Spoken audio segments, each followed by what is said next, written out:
Mark your attendance in the chat box, all of you. Mark your attendance. Anne Maria, Ijaz, Dia, Alan Joseph. Then Faith is absent today. Then where I don't know. Faith, Shreya, Sridev. Then page number 43, understanding laws. You may be familiar with some laws, such as those that specify the age of marriage, the age at which a person can vote, and perhaps even the laws dealing with the buying and selling of property. We now know that the Parliament is in charge of making laws. Do these laws apply to everyone? How do new laws come into being? Would there be laws that are unpopular or uncontroversial? What should we as citizens do under such circumstances? In India, we are following different laws, right? Right? Yes. Then different laws are following in India. Many laws related with the vehicle, then marriage, then education. Many laws are following. Then do laws apply to all? അതായത് നിയമങ്ങൾ ഉണ്ടായ എല്ലാവരും apply ചെയ്യണോ? എല്ലാവരും അത് അനുസരിക്കണോ? വേണം. അതിനുവേണ്ടിയല്ലേ നിയമം, അല്ലേ? അല്ലെ? ഇപ്പൊ നമ്മുടെ സ്കൂളിൽ കഴിഞ്ഞ ദിവസം സാറ് പറഞ്ഞു എന്താ? If anybody absent, then submit your leave letter. That is a rule. That is a law in the school. That law belongs to our school, right? Yes. Then do laws apply to all? Read the following situation and answer the questions. A government official helps his son go into hiding because his son has been given a 10-year jail sentence by a district court for a crime that he has committed. A government official helps his son go into hiding because his son has been given a 10-year jail sentence by a district court for a crime that he has committed. മകനെ എന്ത് ചെയ്തു? എന്താ ചെയ്തേ? His son go into hiding. Hiding എന്ന് പറഞ്ഞാൽ എന്താ? ഒളിപ്പിക്കുക, അല്ലേ? എന്തുകൊണ്ടാ? Because കാരണം his son has been given a 10-year jail. അദ്ദേഹത്തിന്റെ മകനെ 10 വർഷം ജയിൽവാസം കൊടുത്തു. എന്തുകൊണ്ടാ 10 വർഷം ജയിൽവാസം കൊടുക്കുന്നത്? അവൻ എന്തെങ്കിലും ഒരു ക്രൈം അല്ലെങ്കിൽ എന്തെങ്കിലും ഒരു കാര്യം തെറ്റ് ചെയ്തത് കൊണ്ടാണ് അവന് 10 വർഷത്തെ ജയിൽവാസം കൊടുക്കുന്നത്, അല്ലേ? Yes. Do you think that the government official's actions were right? Should his son be exempt from the law just because his father is economically and politically powerful? ഇവിടെ പറയണേ ഗവൺമെന്റ് ഒഫീഷ്യൽ അദ്ദേഹത്തെ സംരക്ഷിച്ചതിനെ 10 വർഷം ജയിലിൽ കിടക്കേണ്ടതുകൊണ്ട് ഒളിപ്പിച്ചു വെച്ചു. നമ്മൾ കാണുന്നില്ലേ ചില കേസിലൊക്കെ പെടാതിരിക്കാൻ ആൾക്കാർ ഒളിച്ചിരിക്കുന്നത്. അപ്പൊ 10 വർഷത്തെ ജയിൽവാസം കിട്ടാതിരിക്കാൻ വേണ്ടിയാണ് അദ്ദേഹത്തിന്റെ മകനെ ഹൈഡ് ചെയ്ത് വെച്ചത്. അത് ശരിയാണോ? നോ. അവിടെ ലോസ് എന്ത് ചെയ്യുന്നു? ഫോളോ ചെയ്യുന്നില്ല, അല്ലെ? ഡിസൊബേ ആണ്. He disobey the laws. He wants to protect his own son. അല്ലെ? അദ്ദേഹത്തിന്റെ മകനെ സംരക്ഷിക്കാൻ വേണ്ടി അദ്ദേഹം എന്ത് ചെയ്തു? He disobey the law. Okay. The above is clear case of the violation of law. As you read in Unit 1, members of the Constituent Assembly were agreed there should be no arbitrary exercise of power in independent India. They therefore instituted several provisions in the constitutions that would establish the rule of law. The most important of these was that all persons in independent India are equal before the law. Already we learned in chapter 1 equality. What is the meaning of equality? Equality means all people are equal. All people are equal. If a rich person or poor person, if an educated person or uneducated person, if a lady or a man, a girl or a boy, upper caste people or lower caste people, all people are equal in the society. All people are equal before law. ഞാനും ഷോണും ഒരേ തെറ്റ് ചെയ്തു, ഞാനും ഷോണും ഒരേ തെറ്റ് ചെയ്തു, അല്ലെങ്കിൽ ആൻമരിയും ഷോണും ഒരേ തെറ്റ് ചെയ്തു, അല്ലെ അലനും ഷോണും ഒരേ തെറ്റ് ചെയ്തു, അല്ലെങ്കിൽ ശ്രീദേവും ദിയും ഒരേ തെറ്റ് ചെയ്ത് കഴിഞ്ഞാൽ എന്ത് ചെയ്യണം? ഈക്വൽ പണിഷ്മെന്റ് കൊടുക്കണം, റൈറ്റ്? അല്ലെങ്കിൽ ദിയൊക്കെ എന്താ, അവള് പെൺകുട്ടിയാണ്, അവൾ അങ്ങനെ പണിഷ് ചെയ്യണ്ട. നേരെ മറിച്ച് ശ്രീദേവ് ആൺകുട്ടിയല്ലേ, അവനെ പണിഷ് ചെയ്യാം, അങ്ങനെ വിചാരിക്കാൻ പാടുണ്ടോ? പാടുണ്ടോ? No. All people are equal. Diya and Sreedev are equal in before the law. നിയമത്തിന് മുമ്പിൽ എത്തിക്കഴിഞ്ഞാൽ ദിയ ആയാലും ശ്രീദേവ് ആയാലും ഈക്വൽ ആണ്. Then son of the chief minister disobey the law. എന്ത് ചെയ്യും? ചീഫ് മിനിസ്റ്ററിന്റെ മകൻ ലോ നിയമം അല്ലെങ്കിൽ പിൻവലിച്ചാൽ എന്ത് ചെയ്യും? നിയമം അനുസരിക്കാതിരുന്ന എന്ത് ചെയ്യും? കോർട്ട് വിൽ പണിഷ് യു, അല്ലേ? കോടതി എന്ത് ചെയ്യും? അവനെയും ശിക്ഷിക്കും. അതായത് ചീഫ് മിനിസ്റ്ററുടെ മകനാണ്, അവനെ ശിക്ഷിക്കാൻ പാടില്ല, അത് മാറ്റി നിർത്താൻ പാടുണ്ടോ? പക്ഷെ ഇന്നത്തെ കാലത്ത് പൊളിറ്റിക്സിന്റെ ബേസ് ചെയ്തിട്ട് അവരൊക്കെ രക്ഷപ്പെടും, അല്ലെ? എങ്ങനെയായാലും പക്ഷെ അത് ചെയ്യുന്നത് തെറ്റാണ്, അല്ലെ? വലിയ വലിയ ആൾക്കാരൊക്കെ വലിയ തെറ്റൊന്നും ചെയ്തു കഴിഞ്ഞാൽ ആരും അറിയില്ല, അതെങ്ങനെയായാലും വെച്ച് പോകും. അതെന്തുകൊണ്ടാ? അവരുടെ പണത്തിന്റെയും അവരുടെ പൊളിറ്റിക്സിന്റെ ഒക്കെ ബലം കൊണ്ട്. പക്ഷെ ആക്ച്വലി അതൊക്കെ എന്താണ് പണിഷ്മെന്റ് വേണ്ടതാണ്, അല്ലെ? അതൊക്കെ ഡിസൊബേ ആണ്, ഡിസൊബേ ദ ലോ ആണ്. Then the law cannot discriminate between persons on the basis of their religion, caste or gender. What the rule of law means is that all laws apply equally to all citizens of the country and no one can be above the law. Neither a government official nor a wealthy person nor even the president of the country is above the law. Any crime or a violation of law has a specific punishment as well as a process through which the guilt of the person has to be established. But was it always like this? We saw an example above which, right? We saw an example. The example, ഈ example എന്താ?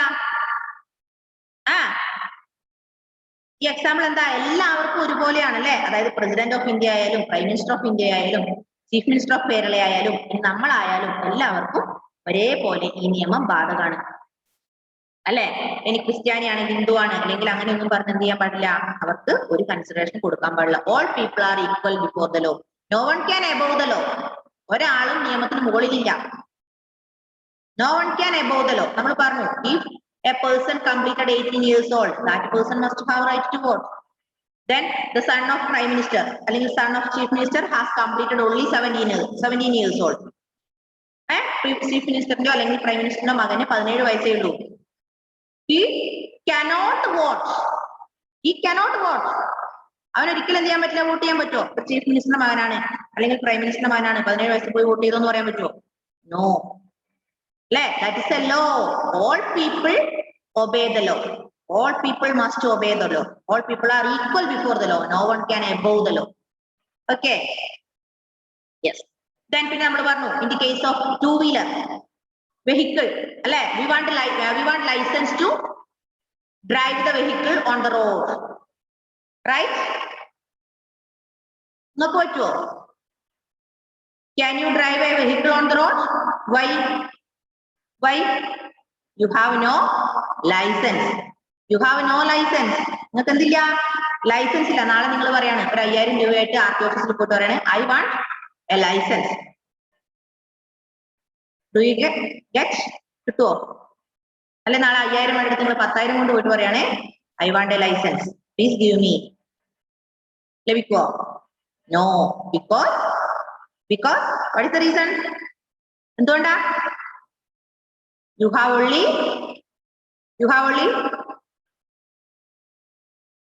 11 or 12 years, right? അല്ലെ? You have only 11 or 12 years. You want to complete 18 years old to get the license, അല്ലേ? എത്ര വയസ്സായി? 11 അല്ലേ? കൂടുതലായോ? 13 ആയോ? 13. Okay. Only 13 years old. അല്ലെ? You are only 13 years old, so you cannot get license. If you completed 18 years old, you can go for license. Okay. Then in ancient India, there were innumerable and often overlapping local laws.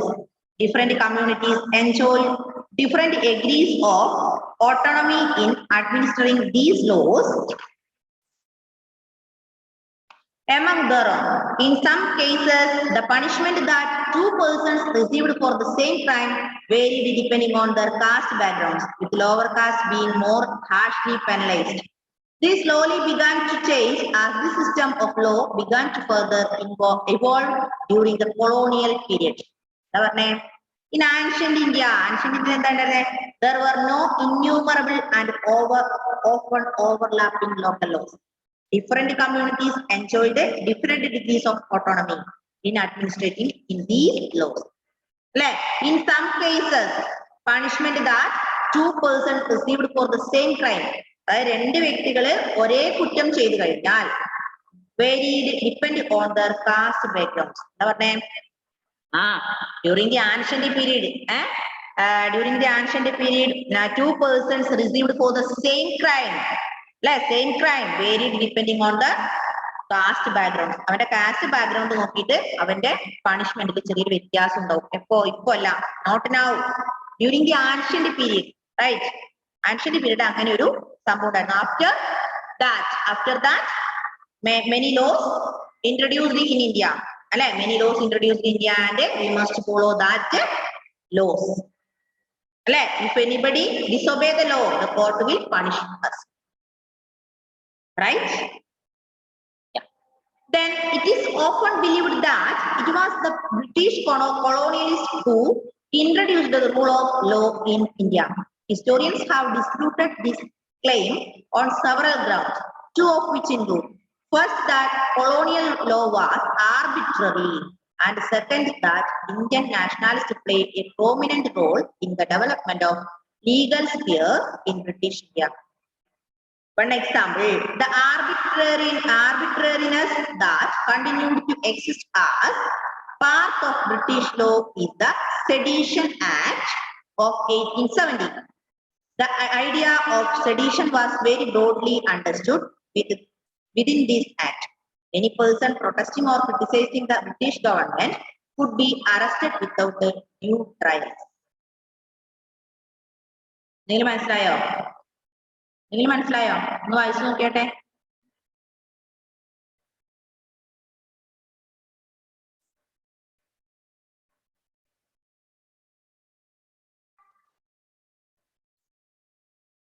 Wait, switch on your camera.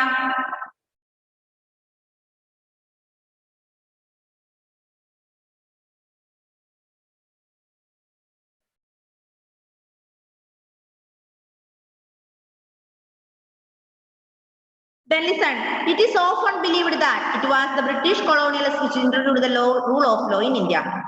British colonialists എന്തുകൊണ്ടുവന്നു? British colonialists introduced the rule of law in India. ഇന്ത്യയിലെ നിയമം കൊണ്ടുവന്നത് ആരാണ്?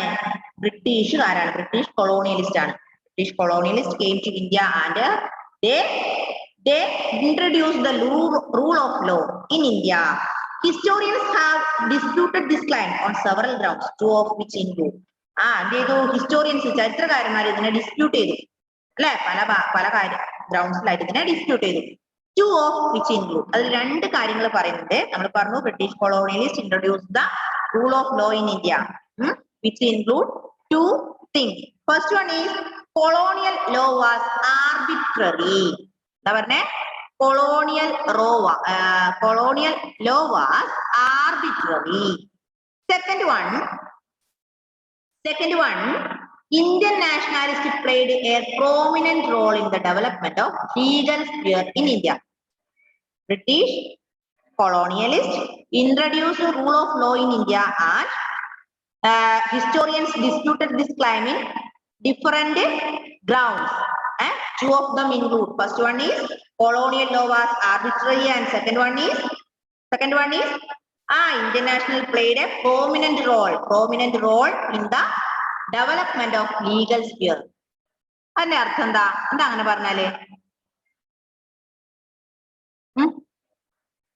മക്കളെ അങ്ങനെ പറഞ്ഞാല്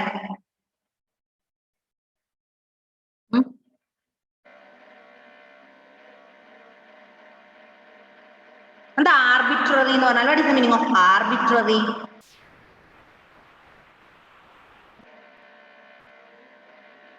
എന്താ arbitrary എന്ന് പറഞ്ഞാല് not seeming to based on any reason or plan and sometimes seeming unfair. അല്ലെ? എന്താ ആർബിട്രറി എന്ന് പറഞ്ഞാല് ഏകപക്ഷീയമായ അല്ലെങ്കിൽ ഒരു റിലീജിയനോ അല്ലെങ്കിൽ ഒരു വ്യക്തിയോ അനുസരിച്ച് ഒരിക്കലും എന്ത് ചെയ്യാൻ പാടില്ല? ശിക്ഷ നടപ്പാക്കാൻ അല്ലെങ്കിൽ പാടില്ല. അല്ലെ? ഏകപക്ഷീയമായ ഒരു തീരുമാനം പാടില്ല. ഒരാൾക്ക് ഒറ്റയ്ക്ക് അല്ലെങ്കിൽ ഒരു ഗ്രൂപ്പിന് ഏകപക്ഷീയമായ തീരുമാനമില്ല. അതായത് first colonial was arbitrary. Colonial law was arbitrary. ഏകപക്ഷീയമായ തീരുമാനമാണ് അവിടെ. തീരുമാനമല്ല എന്നല്ല, ഏകപക്ഷീയമായ തീരുമാനം. Colonial rule was arbitrary. Second one, nationalists played a prominent role in the development of legal sphere in British India. എന്താ പറഞ്ഞേ? സെക്കൻഡ് വൺ, ഇന്ത്യൻ നാഷണൽ കോൺഗ്രസിന് എന്തുണ്ട്? പ്രോമിനന്റ് റോൾ ഉണ്ട്. എവിടെ? ലീഗൽ സ്ഫിയറിൽ ഡെവലപ്മെന്റ്. മനസ്സിലായോ? First one is colonial law was arbitrary. Colonial law എന്താണ്? ഏകപക്ഷീയമായാണ്. സെക്കൻഡ് വൺ എന്ന് പറയുന്നത് nationalist played a prominent role in the development of legal sphere in British India. ഇവിടെ ഒരു കാര്യം പറയുന്നത് sedition act of 1870. 1870 sedition act. എന്താ സെഡീഷൻ ആക്ട്? നോക്ക്.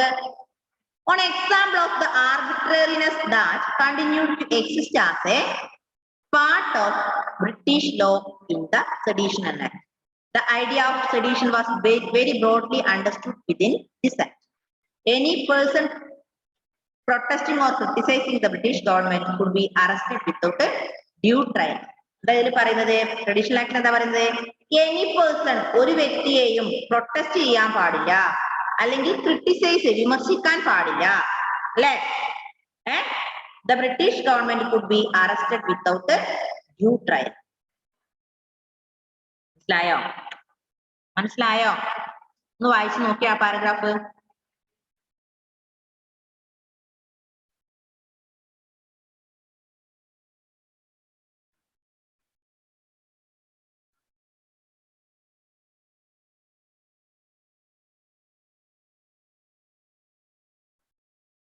ആ സെഡീഷൻ ആക്ടിന്റെ സൈഡിൽ എഴുതണേ. സെഡീഷൻ ആക്ടിന്റെ സൈഡിൽ ഞാൻ ഒരു കാര്യം പറഞ്ഞിട്ട് എഴുതിക്കോത്. സെഡീഷൻ ആക്ട് എഴുതാ. They had the supreme authority to Sedition Act. They had the supreme authority to arrest. അവർ സുപ്രീം അതോറിറ്റി ആണ് അല്ലെ? അവർക്ക് എന്തുണ്ട്? സുപ്രീം അതോറിറ്റി ഉണ്ട്. They had supreme authority to arrest or detain any person. ചെയ്യാൻ പാടില്ല. അവർക്ക് സുപ്രീം അതോറിറ്റി ഉള്ളതുകൊണ്ട് ഉണ്ട് to arrest or detain any person without a fair trial.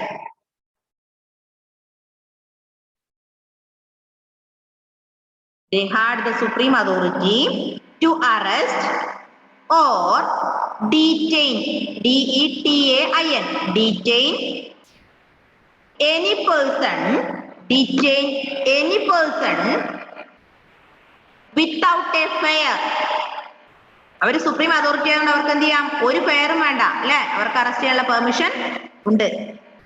ഞാനായാലും അവർക്ക് അറസ്റ്റ് ചെയ്യാം. നമ്മൾ ഓൾറെഡി പറഞ്ഞു എന്താ അവിടെ ആർബിട്രറി ആണെന്ന് പറഞ്ഞു. അപ്പൊ അവർക്ക് they had supreme authority and they arrested to any person without a fair trial. എഴുതിയോ? detain any person without a fair trial. Any person without a fair trial in the court.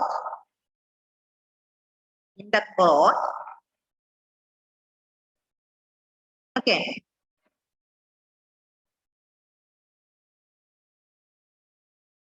അപ്പം അവർക്ക് supreme authority ഉള്ളത് കൊണ്ട് അവർക്കൊരു fair ട്രയലിന്റെ ആവശ്യമൊന്നുമില്ല. അവർ എന്ത് ചെയ്യും? Arrest ചെയ്യാനുള്ള പെർമിഷൻ അവർക്കുണ്ട്. Then Indian nationalists began protesting and criticizing the arbitrary use of authority by the British. They also began fighting for greater equality and wanted to change the idea of law from a set of rules that they were forced to obey to law as including ideas of justice. By the end of the 19th century, the Indian legal profession also began emerging and they demanded respect in colonial courts. They began to use law to defend the legal rights of Indians. Indian judges also began to play a greater role in making decisions. Therefore, there were several ways in which Indians played a majority role in the evolution of the rule of law during the colonial period. അത് വായിച്ചു നോക്കിയാട്ടെ പെട്ടെന്ന് വായിച്ചു നോക്കിയാട്ടെ.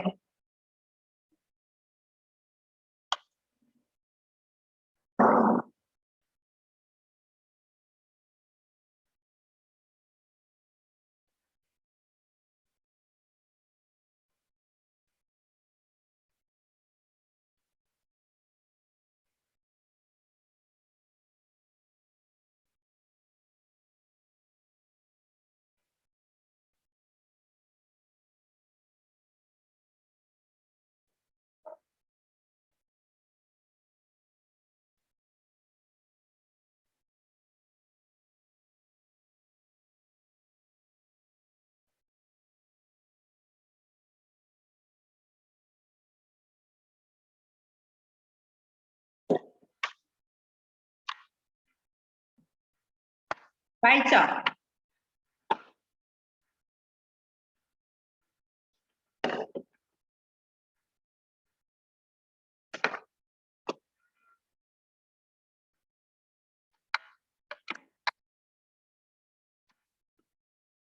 വായിച്ചോ? വായിച്ചു. എന്തെങ്കിലും മനസ്സിലായോ? മനസ്സിലായോ ഷോണെ? Sean എന്താ മനസ്സിലായേ? Sean is laughing. മനസ്സിലായ കാര്യം പറ മക്കളെ. ഇജാസിന് എന്ത് മനസ്സിലായി?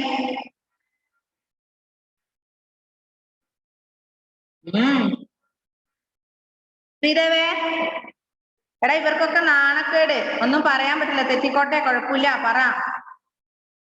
ശ്രീദേവിന് എന്ത് മനസ്സിലായി?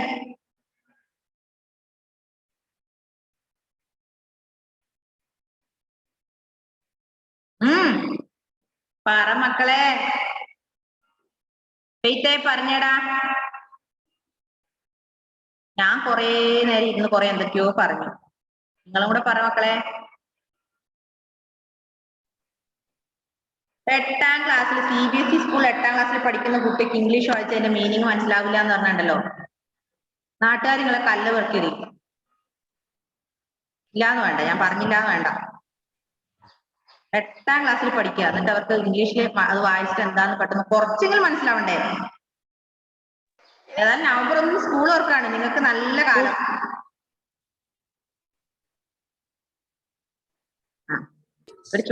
നവംബർ 15-ാം തീയതി മുതൽ നമുക്ക് തുറക്കുള്ളൂ.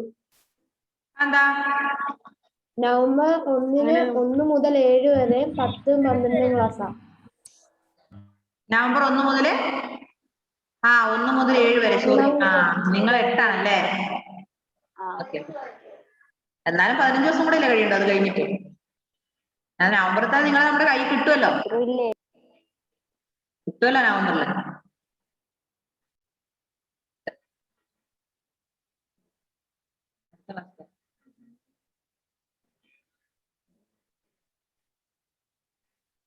ഓക്കെ, അപ്പൊ ഞാൻ പറയാൻ നോക്ക്. Indian nationalist began protesting and criticising the arbitrary use of authority by the British. എന്ത് ചെയ്തു? ഇന്ത്യൻ നാഷണലിസ്റ്റ് എന്തിനെ പ്രൊട്ടക്ട് ചെയ്യാൻ തുടങ്ങി, അല്ലെങ്കിൽ പ്രൊട്ടക്ട് ചെയ്യാൻ തുടങ്ങി? സോറി, പ്രൊട്ടക്ട് അല്ല, പ്രൊട്ടസ്റ്റ് ചെയ്യാൻ തുടങ്ങി. ചെറിയൊരു ഡിഫറൻസ് ഉണ്ട് പ്രൊട്ടക്റ്റും പ്രൊട്ടസ്റ്റും. എന്താ പ്രൊട്ടക്ട്? പ്രൊട്ടക്ട് എന്ന് പറഞ്ഞാൽ സംരക്ഷിക്കുക, പ്രൊട്ടസ്റ്റ് എന്ന് പറഞ്ഞാൽ എതിർക്കുക, അല്ലെ? പ്രൊട്ടസ്റ്റ് എതിർക്കുക, പ്രൊട്ടക്ട് സംരക്ഷിക്കുക. Indian nationalists began protesting and criticizing the arbitrary use of authority by the British. ബ്രിട്ടീഷുകാരുടെ ഈ ആർബിട്രറി യൂസ് ഓഫ് അതോറിറ്റിനെ നമ്മുടെ ഇന്ത്യൻ നാഷണൽ കോൺഗ്രസ് എതിർക്കാൻ തുടങ്ങി, അല്ലെങ്കിൽ വിമർശിക്കാൻ തുടങ്ങി. കാരണം അവർക്ക് ഏകപക്ഷീയമായ തീരുമാനമാണ് നമ്മൾ പറഞ്ഞില്ലേ. ഇനി എന്തായാലും അവർ പറയുന്ന തീരുമാനത്തിന് മാറ്റമില്ല, അവർ ഏകപക്ഷീയമായ തീരുമാനം എടുക്കാൻ നമ്മൾ പറഞ്ഞു. അതിനെതിരെ ഇന്ത്യൻ നാഷണാലിസ്റ്റ് പ്രൊട്ടസ്റ്റ് ചെയ്യാൻ തുടങ്ങി. They also began fighting for greater equality and wanted to change the idea of law from a set of rules that they were forced to obey to law as including ideas of justice. പിന്നെ അവരെന്തും കൂടെ ചെയ്യാൻ തുടങ്ങി, began to fighting, fight ചെയ്യാൻ തുടങ്ങി. എന്തിനെ? For greater equality. Greater ഇക്വാലിറ്റിക്ക് വേണ്ടി അവർ ഫൈറ്റ് ചെയ്യാൻ തുടങ്ങി. അവർക്ക് എന്ത് വേണം? They wanted to change the ideas of law. നിയമങ്ങളുടെ ആശയങ്ങളെ change the ideas of law from a set of rules. ഒരുപാട് സെറ്റ് ഓഫ് റൂൾസ് അവർക്ക് ഉണ്ടെന്ന് പറഞ്ഞില്ലേ? ആ റൂൾസ് ഒക്കെ മാറ്റി എന്ത് ചെയ്യണം? ലോസിന്റെ ഐഡിയാസ് ചേഞ്ച് ചെയ്യണമെന്നാണ് ഇന്ത്യൻ നാഷണാലിസ്റ്റിന്റെ ആവശ്യം. Indian nationalist began protesting and criticising the arbitrary use of British, arbitrary use of authority by the British. Then they wanted to change the ideas of law. They wanted to change the ideas of law and they wanted greater equality. Then by the end of 19th century, 19ാം നൂറ്റാണ്ടിന്റെ last ഭാഗമായപ്പോൾ സംഭവിച്ചു, Indian legal profession also began emerging. പുതിയൊരു team കൂടെ 19ാം നൂറ്റാണ്ടിന്റെ last ആയപ്പോൾ പുതിയ team കൂടെ വന്നു. ആരത്? Indian legal profession also began emerging and demanded respect in colonial courts. They began to use law to defend the legal rights of Indians. Indian judges also began to play a greater role in making decisions.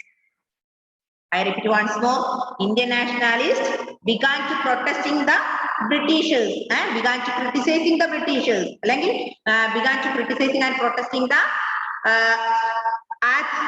arbitrary use of authority by the British. The Indian nationalists wanted more greater equality or more equality, and they wanted to change the rules of law, change the laws from a set of rules. Then by the end of 19th century, the legal profession also began emerging and demanded the respect in colonial courts. അവരെന്താ ആവശ്യപ്പെട്ടത്? Legal profession, Indian legal പ്രൊഫഷനും ആവശ്യപ്പെട്ടു എന്ത്? Colonial courts respect ചെയ്യുക, അല്ലെ? Demanded respect in colonial courts. ഒരു colonial കോർട്സിലെ ആവശ്യങ്ങൾ പറഞ്ഞു. Then with the adoption of constitution, already we studied about constitution, right? പഠിച്ചല്ലേ? ഇനി അത് ചോദിച്ചാൽ എല്ലാവർക്കും കമ്പിളിപ്പതിപ്പായിരിക്കും. വാട്ട് ഈസ് കോൺസ്റ്റിറ്റ്യൂഷൻ എന്ന് വെച്ചാല് ഇപ്പൊ കമ്പിളിപ്പതിപ്പാവും, അല്ലേ? അറിയോ? സെറ്റ് ഓഫ് റൂൾസ്, അല്ലേ? നമ്മൾ പറഞ്ഞല്ലേ, document of set of rules, constitution. ഞാൻ ഏതായാലും കമ്പിളിപ്പതിപ്പാക്കാൻ ഉദ്ദേശിക്കുന്നില്ല, ചോദിക്കുന്നില്ല. അടുത്ത ക്ലാസ്സിൽ ചോദിക്കാട്ടോ, നോക്കി വെക്ക്. With the adoption of the constitution, this document served as the foundation on which our representatives began making laws for the country. Every year, our representatives pass several new laws as well as amend existing ones. In your class 6th book,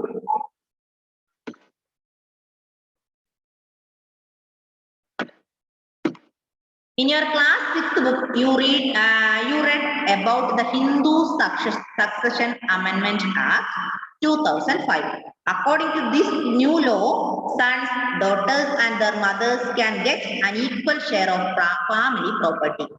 Similarly, a new laws have been enacted to control pollution and provide employment. How do you people come to think and propose that a new law is necessary? You will read more about it. This is the next section. അതായത് constitution നമ്മൾ പറഞ്ഞു documents, അല്ലെ? Set of rules, അല്ലെ? Constitution നമ്മൾ കുറെ കാര്യങ്ങൾ പറയുന്നില്ലേ മക്കളെ, കുറെ റൂൾസ് പറയുന്നില്ലേ? അപ്പൊ നമ്മൾ ഒബേ ചെയ്യണം. ഇനി അങ്ങനെ തന്നെ നമ്മൾ class we studied in class 6 about the Hindu Succession Amendment of 2005. Already we studied in previous year. Then according to this new law, അതായത് ഈ Hindu succession amendment 2005 Hindu succession അമെന്റ്മെന്റിൽ ഒരു കാര്യം പറയുന്നുണ്ട്. എന്താ അറിയോ? ആൺകുട്ടിയോ പെൺകുട്ടിയോ അമ്മയോ ഒക്കെ ആവട്ടെ, അവർക്ക് എന്ത് കിട്ടും? ഫാമിലിയിൽ നിന്ന് ഈക്വൽ ഷെയർ, ഫാമിലിയിലുള്ള പ്രോപ്പർട്ടിയിൽ നിന്ന് ഒരു ഈക്വൽ ഷെയർ കിട്ടും. എന്താ സന്തോഷല്ലേ, നമുക്കും കിട്ടൂലേ? അല്ലേ ശ്രീദേവേ? നമുക്ക് നമ്മുടെ ഫാമിലിയിൽ നിന്ന് കിട്ടുമല്ലോ. ഓ അലൻ ഇങ്ങനെ ചിരിക്കാം, ഓ എനിക്കും കിട്ടാനുണ്ട്. ആണോ അല്ലേ? പെയ്ത്തു പോയോ?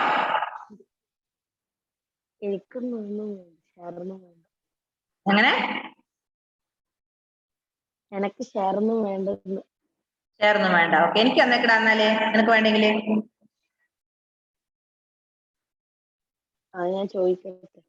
ആയിക്കോട്ടെ, ചോദിക്കണേ, മറന്നുകൂടാട്ടോ. ഓക്കെ, എന്താ മക്കളെ തമാശ പറഞ്ഞ കേട്ടോ.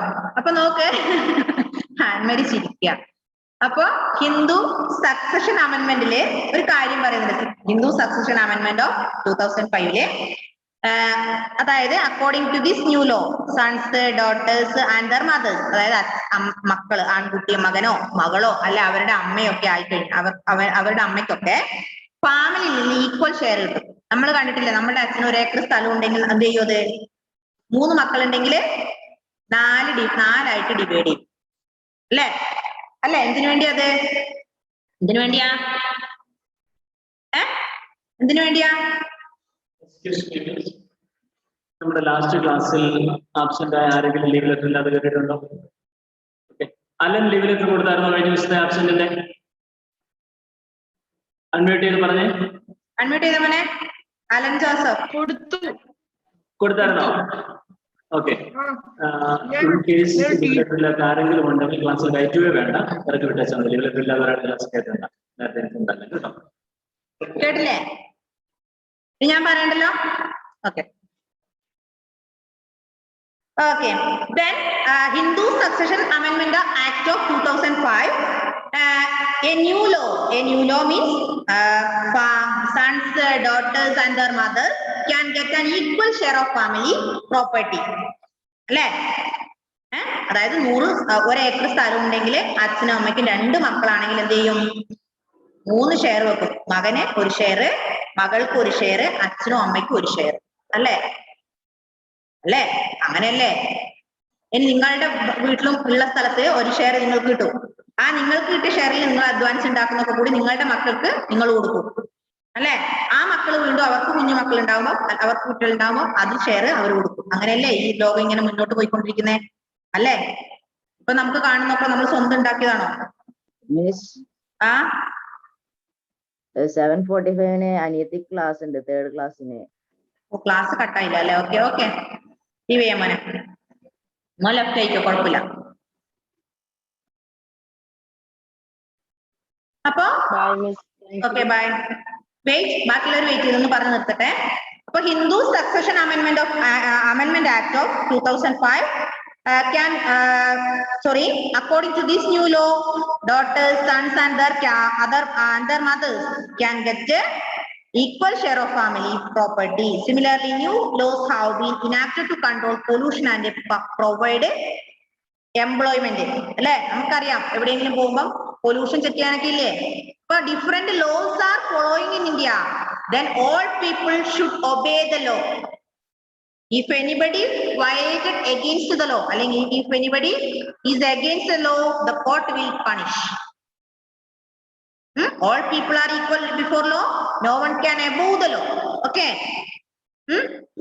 Yes. So, bye bye. Tata. Next page number 45. All of you mark it. Okay. Bye bye.